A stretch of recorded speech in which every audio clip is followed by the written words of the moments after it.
Sleep Hacking with London Real, brought to you by Bulletproof. Learn how to hack your sleep. It's a very gratifying feeling, to be recognized in something as big as this, and like say, I come from a very humble background, and I always look back and thinking, wow, here's a little kid from the migrant camps and Planada, California, as a farm worker. I'm traveling the world. I'm doing London Real here with Brian Rose, and it keeps me in check, man. Take me back to where you grew up, and you told me about your birth certificate earlier. What does it say on your birth certificate? Yeah, it's a trip. I'll talk to people and I'll say, who do you know pick cotton? I pick cotton. I grew up as a farm worker. My parents were migrant workers, and my birth certificate says CPC Camp Number 12 for the California Packing Company, and we were in Camp Number 12. And but yeah, you're right. I mean, I was born and raised in doing farm work, and that has really educated me on being a hard worker, being on time, respecting people, because when you come down from the bottom, the only way to go is up. But I never forget those moments, and I'm glad I went through those stages. Is that something you look back fondly, or is it look back as kind of a traumatic time in your life? Oh no, hey, listen, buddy, I'm proud of it, man. And the thing about it, everybody I grew up with grew up poor, so we didn't know we were poor.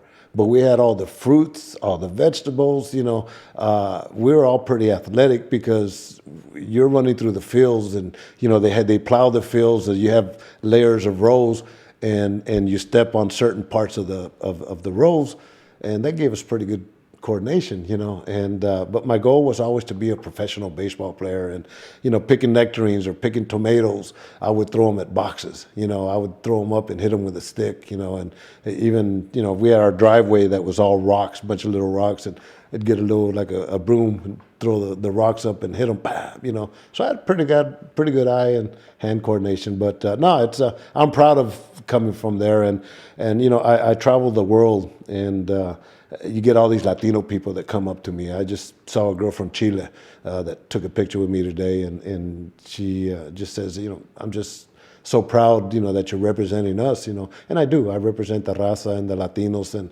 my first time to Stockholm, Sweden, when Alexander Gustafsson fought, I go into the weigh-ins, and how the weigh-ins, there's 5,000 people that show up, right? Well, the first guy to ask me for an autograph is this Chicano from East LA. And I look and I laugh, and I'm thinking, what are you doing here? But he was there for school, education. So I see this young generation growing, and if I could give them a little bit of confidence in saying, follow your dreams, they do come true, then then I've done my job.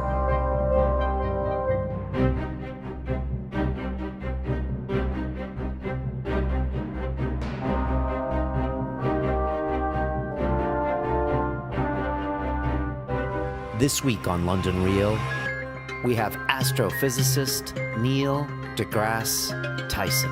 I wake up every morning astonished that an astrophysicist can have 1.7 million Twitter followers.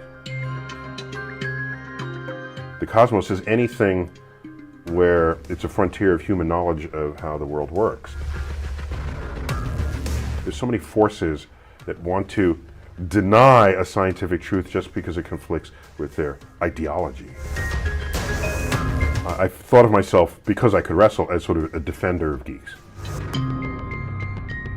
There is no teacher in any time in my life, from kindergarten through 12th grade and beyond, who ever would have said, he'll go far.